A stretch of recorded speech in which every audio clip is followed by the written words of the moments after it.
Well, good afternoon. This is Kevin McCormack from Ethisphere. To align with the just published Q3 issue of Ethisphere magazine, the CEO issue, I would like to welcome you all to today's webcast, The CEO Conversation, the Ascension of Company Behavior and Ethical Culture. Just wanted to share a couple of notes before we begin. If time permits, we will be taking a few questions from the audience, so if anyone has any questions for today's speakers, please do submit those through the chat function you see within the viewing experience. We will also be making the recording of today's webcast available to everyone and for those unable to join us for the live broadcast. And we will send each of you the link to the recording once available. At this time, I would like to introduce you to Ethisphere CEO Tim Erblich as he shares some welcoming remarks and introduce today's speakers. Thank you, Tim. Yeah, thank you, Kevin, and good afternoon or good evening, wherever you might be. Thank all of you for joining. I'm delighted to have a couple brilliant leaders on the horn with us that was going to share some insights. I wanted to give everybody just first an introduction. Dennis Chesley from PricewaterhouseCoopers heads up their global risk consulting practice, and Dennis is going to moderate the conversation between Colin Dyer, who is CEO of global real estate firm Jones Lang LaSalle, and Dennis is going to tell you a little bit more about Jones Lang LaSalle and a little bit more about Colin.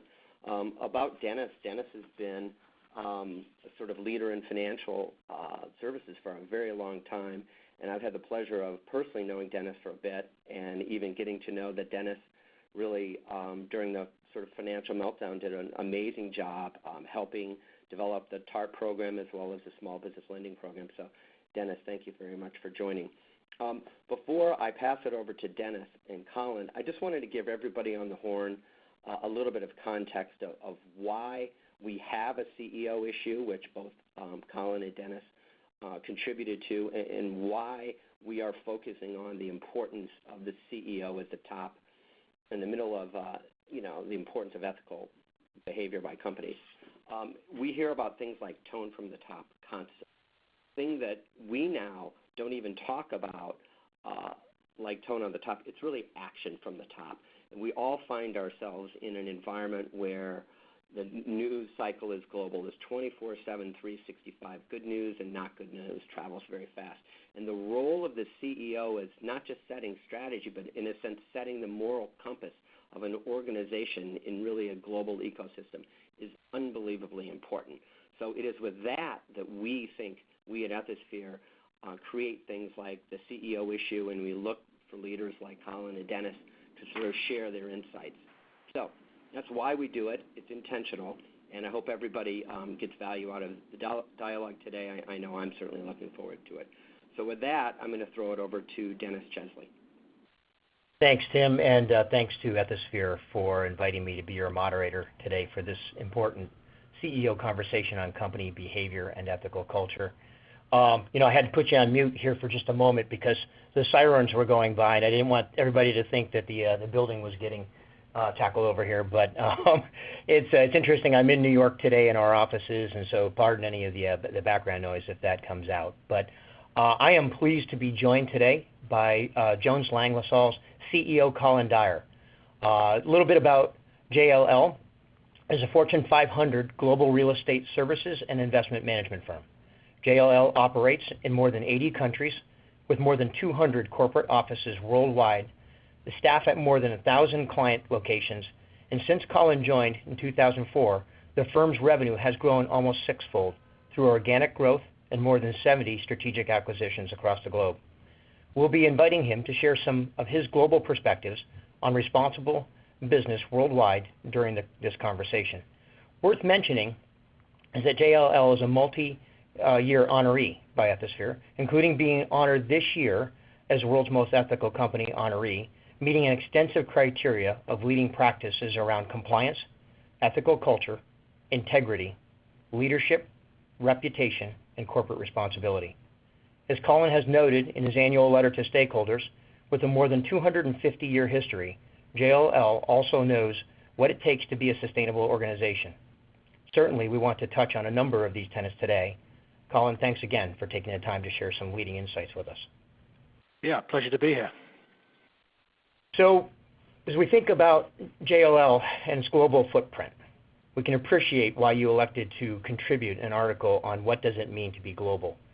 In your article, you pointed out the need for a global organization to respect that any idea or any individual from any country can impact the organization. You also mentioned the need for a common culture that recognizes and willingly accommodates the different aspects of local business. So first couple of questions here, and we'll mix them together, is that are the challenges of ethics, culture, trust, and purpose different in a global organization? And if so, what are the differences and what success factors have you learned that others may take away as they seek global growth and expansion? Yeah, well,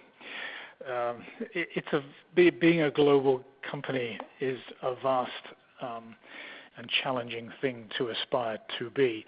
And for the sake of clarity, I've always differentiated between being an international company, and that might typically be a company with lots of flags in the global map, but very strongly influenced by its mother country culture, and where, as it were, the individual geographies are a slave to an agenda set a commercial and business agenda set very centrally, as opposed to an organization which is, as we aspire to be, truly global, where there's a lot of decentralized authority and responsibility following broadly agreed corporate strategic direction, of course, but where there's a lot more distributed authority, but where the systems and the processes and the branding and the nomenclature and the values and the culture in the organization are truly the same across the world and across the footprint of the organization. And that is moving from an international business to a global business is a vast and difficult process.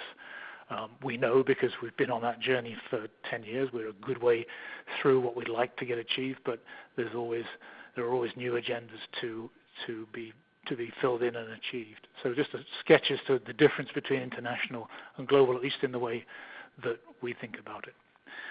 As to the challenges of being a global business, and this would apply as well to what I just described as international, you're dealing around the world with vastly different styles of business, and what's acceptable in some developing countries is unacceptable in many developed countries, for example, or aspects of doing business there.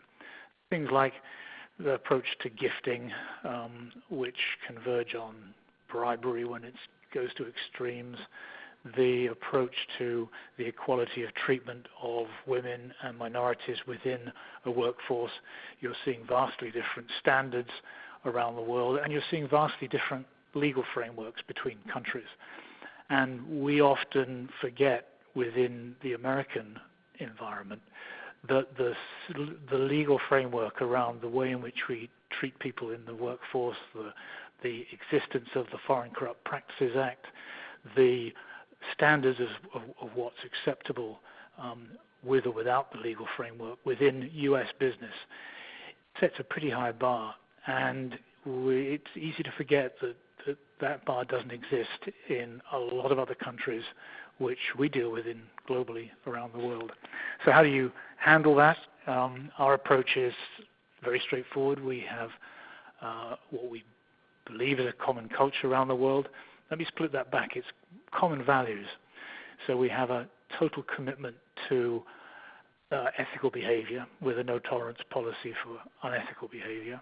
We have a total commitment to operating in a team style and a collegial style so that actually we can check individual behaviors by the power of oversight by other members of a team. And the third area we believe in is that we always put the interests of our client, our customer, first above our own interest. And wherever we are around the world, the style of doing business can change, whether people work long hours, short hours, whether the business is highly oriented towards one particular customer group that we have or another. The values that we insist on run right through the business around the world. And to kind of square that circle, when we insist upon the highest level of ethical behavior, we are setting the standard the highest standard we can find in any country that we operate in, and saying that is the standard for our company globally. And we do not vary the levels of tolerance for ethical behavior around the world just because local cultures are different. Colin, that's fantastic, and thanks for that. As I think about a couple of the things you just talked about around, ethical behavior, the teaming approach, taking a customer-first kind of approach to this as well. Let's pivot just a little bit. And I know in your article, and especially given the fact that your industry is both highly competitive and aggressive, in your article you discussed managing enterprise risk on a global scale as a key component of how to succeed in global business. So let's add that dimension to this. Could you share with us your thoughts on the role of culture in managing enterprise risk globally?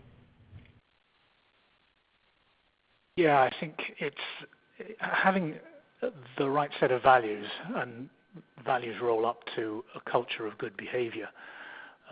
Having the right set of underlying values is probably the best guarantee that you have as a business leader that your business as a whole will operate in a correct and acceptable way. The fact is that we've got 60,000 people around the world. They are operating on thousands of sites. Many of them are client sites. And so they're out of sight and out of mind of the kind of office environment that many people are familiar with. And even where we have office people tied to our offices, they're out working usually 60-70% of the time with customers on customer issues and problems.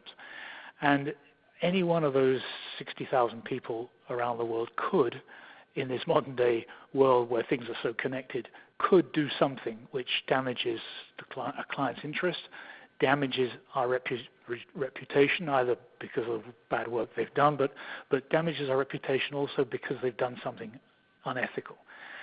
And the way in which the world is now able to spread that information, not only across our business but across our clients, means that we are constant exposure to bad behavior by as little as one individual doing something bad around the world. And the best guarantee we have of that not happening is to instill and inculcate and reinforce in our people through all sorts of methods the absolute requirement that we have of them to behave ethically in the client's interests at all times.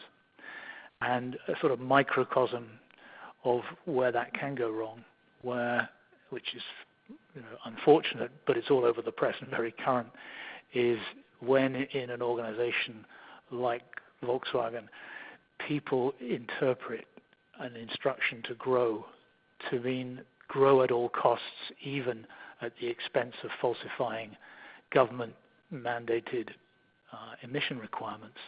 There you've got potentially, and the story isn't fully known, but potentially quite a small number of people who are capable of doing immense damage to a global brand. So ensuring that alongside the necessary business imperatives for growth, profit expansion, the harder things, we also are very clear to people that we don't want those things at the expense of bad behavior or the expense of damage to our business reputation. The most effective way to do that is through continued reinforcement of the values of the company. So let me ask you, following right on to that, in such a competitive and aggressive arena, can the nice guys finish first, in your opinion?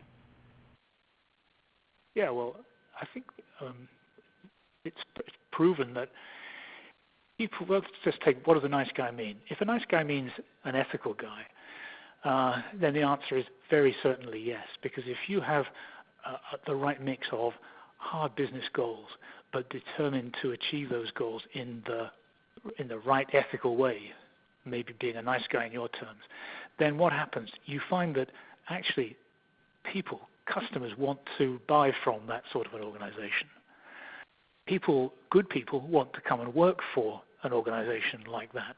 People are attracted to organizations that represent their own values. So if you are known, as I hope we are known in the market, as being an ethical company, we're going to attract people who who want to work in an organization where ethics are important and where the company reflects the values that they themselves hold. So you get a kind of, I think, self-reinforcing process where if you have a high standard with regards to behavior and ethics, you attract people who themselves have high standards in that area, and they're usually good people, to work in your organization. And then, by the way, you find that in that same reinforcing process, you attract and get the respect and business from customers who also want to behave in the same way and want to be served by an organization that holds those same values dear. And so you get, I think, a self-reinforcing virtuous circle of being known for good behavior in the market, being a nice guy in your terms, and that is actually good business. And then when you look, and that's on the positive side, and when you go and revisit the things I just said about what can happen when you're a bad guy or you are not ethical, to translate your terms, and what it can do to the damage of your organization. And I think you've got a virtuous circle on the one hand for constant reinforcement of good behavior and very good reasons not to do it on the downside, not to do the opposite and let your standards slip. Excellent examples, both on the self-reinforcing side and on what happens. And by the way, what's happened also over the last half decade probably is that the investor community, the people who put institutional money into companies like ours as holders of our stock, are increasingly demanding that businesses like ours show their commitment to ethics and compliance around these sorts of subjects, because it's become accepted amongst the international investment community that actually good businesses that behave well are good investment opportunities. So if you want validation from a group of people who are really hard-nosed and really looking for returns, it's there. But the softer values and respect for the agenda which says doing things right and maintaining a sustainable business practice and sustainable business culture, that's also a good financial investment. Absolutely. As you now think about companies, regardless of what industry they're in, do you think they still need to do a better job at creating a culture of trust and integrity, or do you think everybody's kind of, falling in line on this and kind of heading the right direction? What are your views? I think it's generally understood what good behavior looks like, or it's becoming more and more understood what good behavior looks like, because the examples of bad behavior multiply over time, and they are actually brought out into the open much more now. To the remarks that Tim made earlier on, in this globally connected world, everything gets out. And so if your bankers are rigging the LIBOR setting on a weekly basis and making fun of it through their email exchanges, it gets out. It might take us a time, but it does get out. So I think people are understanding more and more through the transparency of the world we operate in, the things that do happen, the bad things that do happen. And so the reference points of what's unacceptable are becoming much clearer to people. Then as to whether companies actually take that on and do anything about it, I think there it's variable. And there is probably, as in, for example, the area of commitment to environmental sustainability, there's a difference between organizations that pay lip service to it and say, in a kind of once or twice a year statement, we're committed to good ethical behavior in organizations. There's a difference between that and, like motherhood and apple pie, everyone's going to sign on for that, aren't they? But the next step is harder, which is the process of laying out in some detail through a code of practice, what good behavior means, what is tolerable and what is intolerable. Oh, and then, by the way, in our case, translating that into 20 languages so that people around the world can understand what we mean really, really clearly. From writing a code of ethics to then implementing it by ensuring that there's a constant reinforcement of the behavioral mantras from the board through the executive board in an organization down through the regional and national management structures in a business, constant reinforcement on the positive side and constant disciplining of bad behavior, publicly and quickly when it shows up. Reinforcing by the introduction of hotlines, which are, by the way, accessible in local language to the individuals in any country in which you're operating. All those things are much harder work. And that process of transiting from, if you like, the twice-a-year statement and the lip service to actually doing something about it and reinforcing and strengthening the process of inculcating values in an organization, I think there's a lot of variability in that. And I suppose that's reflected in the way Ethisphere, grades and rates the organizations that it includes within its categorization of the world's most ethical companies, because there's a lot of variability in that level of commitment. So I would look for the indications around organizations for what are people actually doing to make it happen. That's great. No, it's a very good point. Earlier you touched on income inequality, and I want to take that topic for a minute. Everybody knows it's a stakeholder issue that's getting a lot of attention today. In your opinion, do you think companies will need to straight out address compensation equity in order to continue to restore and build trust with stakeholders? I have a point of view, and then there's the fact that this is in evolution. Let's take the second piece first. The way in which this subject is being brought onto the agenda is that in Anglo-Saxon countries, and I think it's at the moment focused there, but let's say it's Europe and the US principally, you're getting a lot of pressure from, now where? Some of it's from shareholders. The US, it's the SEC, to publish statistics showing the multiples of senior management's income to, let's call it the median or the average worker's income. So that's where it's coming up on people's radar and why it's coming up on people's radar. The thing that's unknown is how that's going to evolve, because these stats have not really been published in any big way so far. And so the question as to whether people take any notice of them, whether they actually are accurate enough to have any meaning, that's still to be developed. And I think that discussion, the societal stroke investment discussion, will be had over the next couple of years. And so things will settle down and there'll be perhaps some norming that goes on.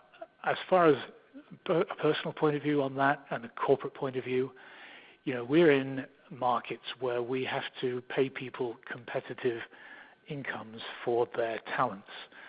And we actually generally like to attract good people, so we're probably above the median pay level for practically any grade that we hire in our organization.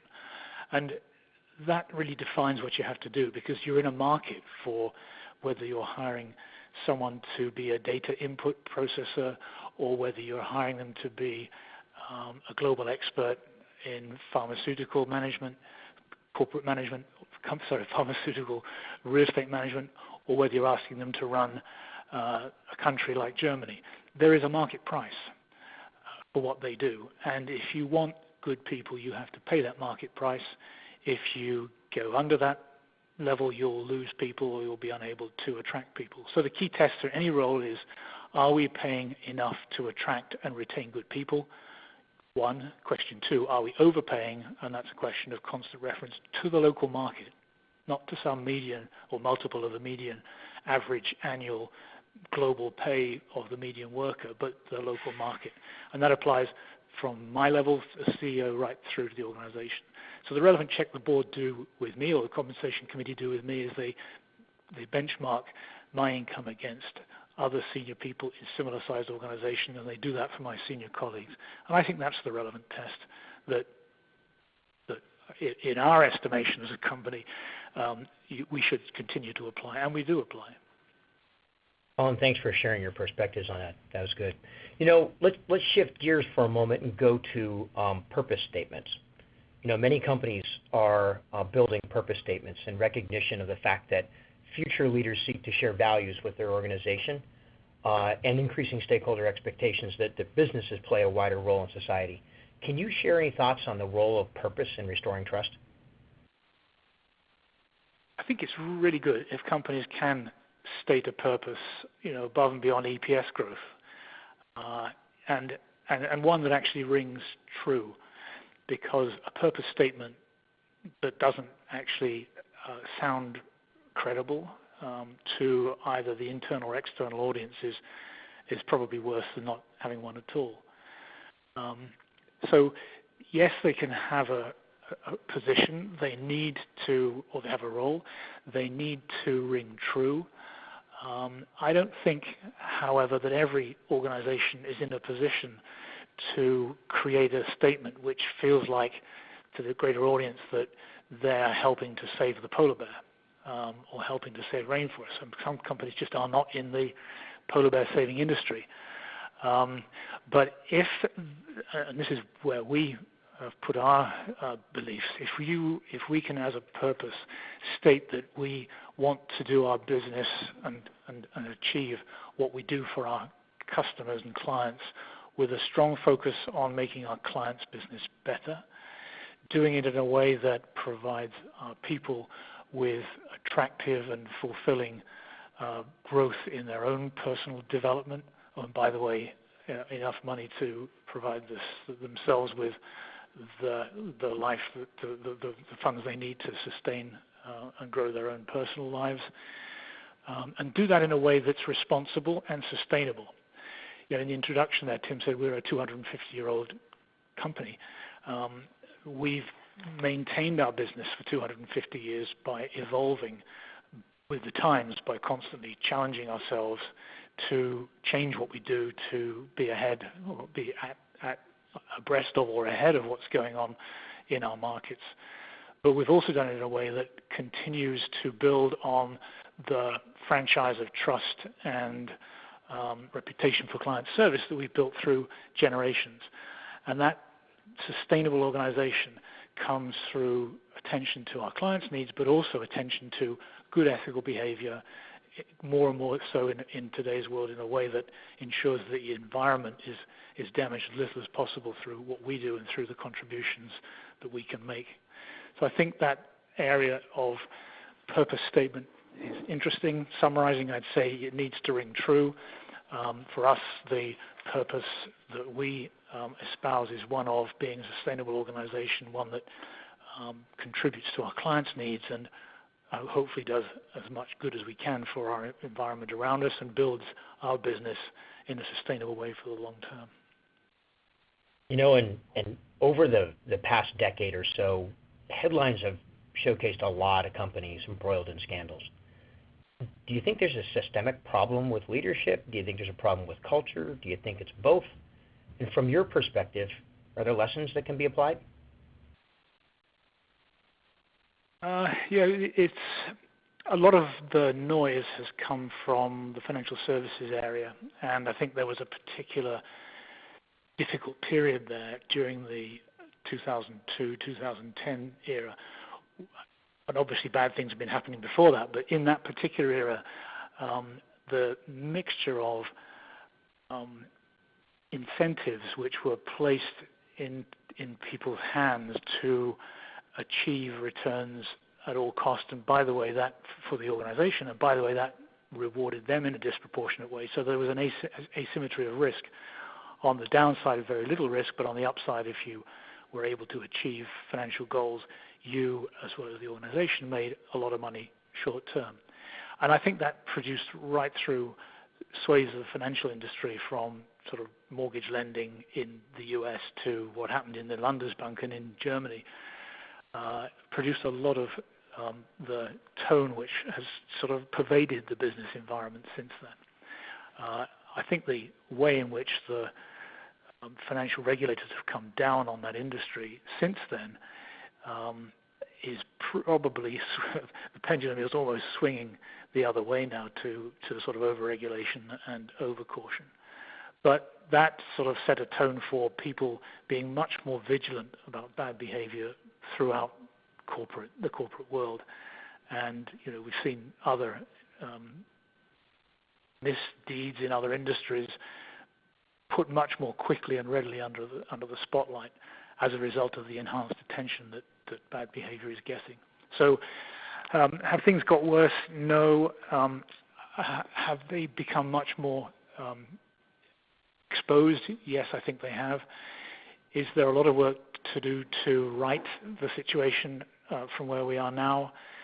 I think I'd prefer to look at this as a half-full situation. If companies commit and leaders can commit to showing example by what they do, by the standards they set and demand of their people, and by the way in which they praise good behavior and punish bad behavior, then I think inevitably over time then standards can only improve. To the extent that leadership is not shown, then standards will not improve, and the overall situation of ethical behavior will kind of stagnate or go backwards. I'd love to. I'm sorry, go ahead.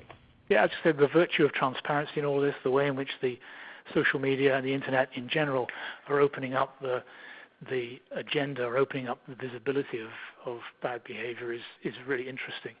If you talk to people in developing countries about corruption, endemic corruption in their societies, in their political systems, they will tell you the single most powerful method of dealing with it is not legislation, it's not disciplining individuals, it's using the press to expose bad behavior, and then over time public opinion and help with the judiciary usually, over time that exposure will cause the public opinion to turn against bad behavior, and that over time will correct things. So this business of shining a light on bad behavior, getting it exposed both within organizations and publicly is a very powerful tool. Thank you for that. If I could drill in maybe on a little bit different angle on that, and you hit on it a minute ago when you said, look, ethics, culture, trust, and purpose are all topics that get a lot of attention after the fact, when things happen, after a crisis occurs. And the headlines, end up highlighting critical lapses in these areas. So from your perspective, how do you keep ethics, culture, trust, and purpose top of mind, especially in a big organization like JLL? And what advice do you have for others that might be listening to this? There's no easy route. It's something that it's kind of an unstable equilibrium in that you've just simply got to constantly reinforce it. It's not that our people are inclined to bad behavior, not at all. We believe through the process of hiring and careful education amongst the best people in business around this ethical question. But it's like advertising. You've got to constantly reinforce the message that this is really, really important, that doing it right is good for business and doing it badly is dangerous for our business. And the way in which you reinforce that, the ways are multiple, from the board putting it on the agenda at every audit committee meeting, through the communications that come from me through the organization, the fact that I will write to the business globally announcing that Ethisphere have recognized us once again because this is really, really important, and telling everybody once again why. That constant cultural messaging right through the organization, led by all of the leaders within the business, that's the basis. Without that, you can't move the agenda forward. And then you need some systems and processes. You've got to track all your legal issues, categorize them by style and type and severity, so that that's one indicator of bad ethical behavior, is when you have a lot of legal challenges, particularly ones that go punished and you end up as an organization paying for them. Putting in systems so that, as I described earlier, people are able to call up anonymously and talk to somebody about bad behavior within a business or within a client, if that's appropriate, so that there's somewhere for people to go that's outside of the pressure of the hierarchy. All those harder things can follow, but without the culture and the reinforcement from the very top of the company, you will not make progress.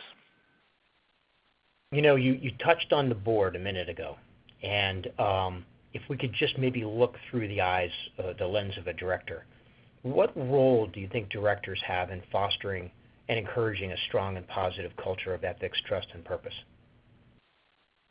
Well, one downside is that if you're a director of a business, you want to join a company and be a director of a company that you're proud of, that you trust, and one that's going to allow you to sleep at night because their business practices are the best that possibly can be. And apart from any other issue, you don't want to be sued and invoke your director's liability insurance as a result. So the directors themselves have good self-interest in being around a company that behaves properly and in reinforcing that need within a company. But directors too understand increasingly clearly the things that we've been talking about around the positives and the negatives of good ethical behavior, that in general it's now more and more accepted that companies that espouse good business methods, honest business methods, generally get better returns, and that's why the investment community is interested. So there's a very good reason to encourage it from that perspective. And then from the other side, the downside of behaving in a bad way, well, would you want to be a director of, sorry to say it again, Volkswagen over the past 3 weeks? I mean, that's not been a comfortable place to be. How has it been being director of some of these financial organizations that have been under the spotlight and paid vast signs? That is an unpleasant, stressful, and not very proud environment to be associated with. So they have lots of positives and a few negative incentives to do it, to ensure this agenda is respected. And just in general, what I see our directors doing, I mean, first of all, we make sure that they themselves espouse these values, but we just see them asking all the right questions, whether it's in talks to parts of our business as we have board meetings around the world, or whether it's the one-on-one conversations they have with individuals. I just see them reinforcing the message throughout the organization. And the great thing about that as a CEO is you know that you've got that same backing from them, and that if you fire some, really incredibly successful commercial guy because he or she has done something bad, you know that you'll get absolutely nothing other than great support from the board in doing that. Yep. I think it's definitely a challenging position nowadays, and thanks for sharing on that. I think everybody will find that extremely valuable insight. We have in the audience today a lot of compliance and ethics executives who are always eager to hear what the CEO has to say about a culture of ethics. If you wouldn't mind, please talk about how you personally interact with your ethics and compliance team at JLL, and also what specific piece of advice might you offer this community of professionals? Well, good afternoon to all of you. First, since we're addressing that group specifically, well, our journey has been, I have to pay tribute to our General Counsel, Mark Oringer, who helped me to get my head around this subject, early. I mean, a decade ago. But one of the things that I think has been very successful with us is that we used our legal network to help to introduce the subject of compliance and ethical behavior within the business. They did it originally, well, Mark espoused it, but they did it originally because it actually made their jobs a lot easier. If people were not doing dishonest things, then a lot less legal stuff arose. And whilst you might think a lawyer's raison d'etre is to fight cases and solve problems, they want to be fighting cases and solving problems that they're actually on the side of the good guys, not losing all the time because the people, their colleagues, have done bad things. So using the legal network around your organization to help push the message down, to help do some of the harder stuff I described, hard as opposed to soft stuff I described earlier on, that's a very good way to get going. And what I think we've found as we've gone down through this journey, some of the legal people have actually morphed to become pretty full-time compliance and or ethical instructors, gatekeepers, cheerleaders within the organization. So there's a kind of maybe a roadmap for the journey and how you might get going on it. The other, I think, advice I'd give is that if you can translate this subject within your business environment to why is this good for business, then you'll get the attention of the commercial leaders and the business leaders within your organization. And then when you've got their attention, you'll hopefully get their backing as well. Because, the demands of attention span, the demands on the attention span of business leaders are multiple, and finding the right arguments to make business leaders put this subject of leadership in an ethical sense high on their agenda is, I think, is easier if you've got a good business case. And I think I've said enough about what that might be. Is that within our organization that we want to prevent reputational damage. We don't want to be dragged through courts. We don't want to be paying fines and settlements. We don't want our reputation tarnished in that way. And on the other side, the positive business case of being associated with other companies that behave in an ethical way, and they in turn will seek you out to work with them.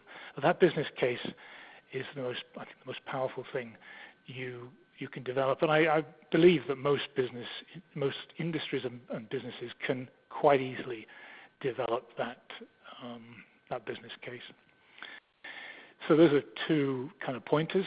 I wouldn't be presumptuous enough to offer any more advice than that, but those things have worked for us, and as I've observed our journey, I think they'll probably work for most people.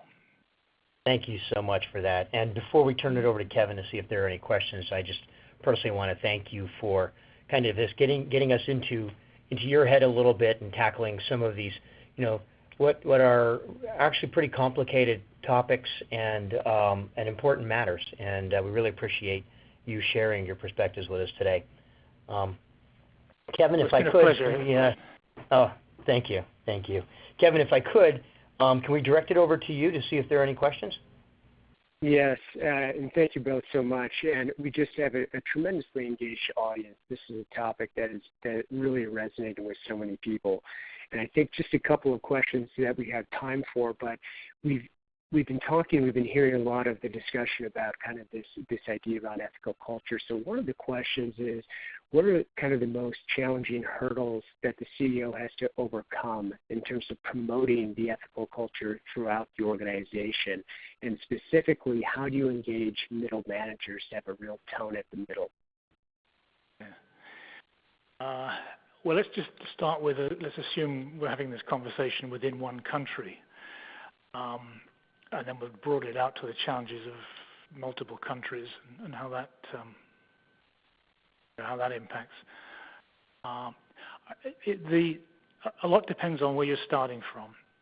We were fortunate, and I think we had a really good position and reputation, and we had attracted a lot of good people in our organization. But if you've been in an industry or a business where it's accepted that certain sorts of behavior are okay, and by the way, people that receive wisdom is that's what you need to do to drive the business forward and keep your customers happy.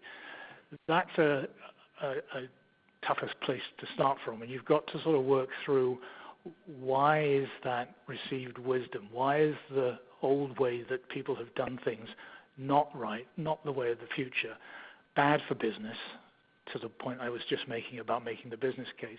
And then conversely, why is better behavior good for business? And you put your finger on it. The middle level people will be the ones who find that hardest to grasp, because they're the ones who are often under the gun for producing results. They'll do it the way they've always done it. They'll do it in a way that they know will be successful. And, cutting off pieces of revenue because you're doing things or dealing with people who are unethical, that's hard to do up front. So you need to really dig into what's driving them, what are their challenges, how can you protect them, how can you say, look, it's okay if you lose a piece of business, but I just want to crank up the level of honesty and crank down the level of legal challenge we're getting, or legal exposure if we're not even actually being challenged, but we're running exposure on Foreign Corrupt Practices Act issues or whatever. But helping to get inside and work with them, and then develop an agenda from there to move the subject along. But that isn't an event, that's a process. That'll take you many years, depending again on where your starting point, where you're starting from. When you take that agenda and look globally, there's a couple of things that are important. One is you've got to set the highest standard, and you've got to run the highest standard around the world. That is really difficult, because what's acceptable in India, in the Indian press to see what goes on there, is totally unacceptable in France. So you can't dumb things down to the Indian standard globally, nor can you say, I'll let people do what's appropriate locally, because then when you move people around the world, or when clients go to their different offices around the world, you can't confuse your own people nor clients by different standards of behavior. You have to simply set one uniform standard. And then you've got to explain it to people in their local language in terms that they'll understand and which they can relate to. And then you have to give them the reason why in their local situation this also is good business, despite what other people in their environment are doing. So it becomes the complications go up significantly when you try and translate this behavior across a global organization. Thanks so much, Colin, for your thoughts on that. I know the audience appreciates it. And if we could have time for just one more question, if that's okay. It's a question that we get a lot at Ethisphere, and it's a question we hear organizations asking a lot of one another, and that is, what specific measures does your organization have to recognize or reward those that are contributing to good behavior? It's interesting because, a lot of good behavior it goes unnoticed. It's not as though you call out good behavior. It's much easier to spot and to actually publicize bad behavior and say this is not acceptable, because that's generally an event and there's some profile to that. Good behavior is harder to spot. But within our organization, we recognize people in an informal way for if they have done something particularly valiant in stamping out some issue. We thank people copiously who've helped to isolate bad behavior through our hotline process, and we can then actually go and action that. But I think the reinforcing of the good, in our organization at least, comes much more through saying, this is what good behavior looks like, this is what we expect you to do, and calling out the negative behavior calling out bad behavior on the negative side. That's probably the balance of our communication. But always open to learning. It's a good question, and it sets off in my mind whether we're doing enough to do exactly that, and sort of put examples of good behavior on a pedestal, calling them out.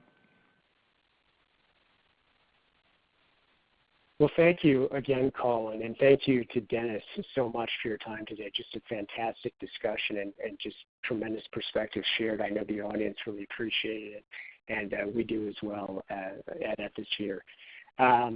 I'll just take a moment. There are so many reasons to do a webcast like this, but the catalyst for it was really the CEO issue itself. We mentioned Colin's wonderful contribution to the magazine on what it means to be global. And CEOs have really come together on this issue to share a lot of thoughtful pieces and insight, including companies like U.S. Bank, Novartis, Hasbro, Holland America, Honeywell, many others that have contributed to the magazine. So we certainly encourage you to take a look at it, and I think you'll find it resonates with many of you. Some of the tenets and perspectives that Colin and Dennis discussed on today's webcast are certainly going to be addressed at next year's Global Ethics Summit. I think, as Tim mentioned, next year's Global Ethics Summit will mark the 10th anniversary of not just Ethisphere, but Ethisphere's World's Most Ethical Company recognition. It's truly going to be an exciting week, and we hope that you will consider joining us March 9th through the 10th next year in New York City. Again, I'd like to thank Colin, Jones and LaSalle, and Dennis, and everyone at PwC for making this webcast possible. Thank you to our audience for joining us today, and we hope everyone has a wonderful day. Thank you. Thanks, Kevin. Thank you.